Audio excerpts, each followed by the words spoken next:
Itong trabaho ko, mga 5 buwan na po.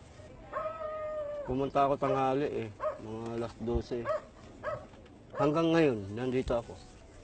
Sa isang linggo po, pag nakapagpakilo po ang bossing ko, bigyan ako ng 300. Okay na rin po kahit paano nakaka-resolve sa mga pangangailangan ko sa pagkain, panggastos sa bahay, makabili man lang ng bigas, ulam.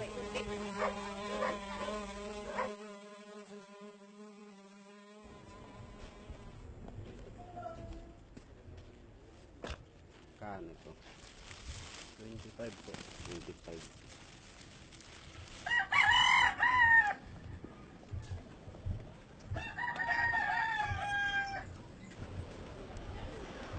Pupunta pa ako ng palengke.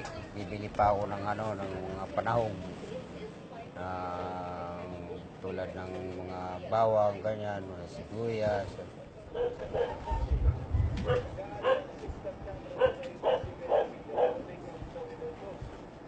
Pinipilihan ko siya. Yung tinatanggal ko yung mga buto mukha nito. Yan, ganyan. Tinatanggal ko yan. Kasi para ito na lang matitira mga ganito mga laman.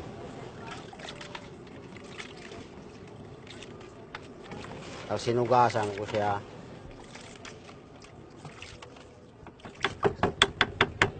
Pagkahugas ko, kumukulo na yung aking sarsa doon.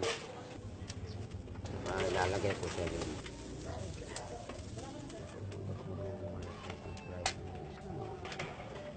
Isang mangkok ng ganyan, 10 pesos.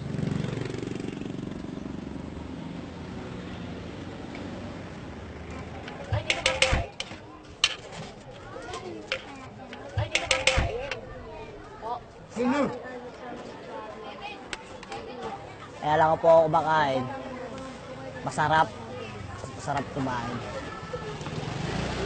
Dito po sa pwesto na to po. Malinis po to, dinugasan na maigi. Kaya marami po bibili pagpag dito. Katibayan po lang po ng sipura kung kaya ng malinis o marumi.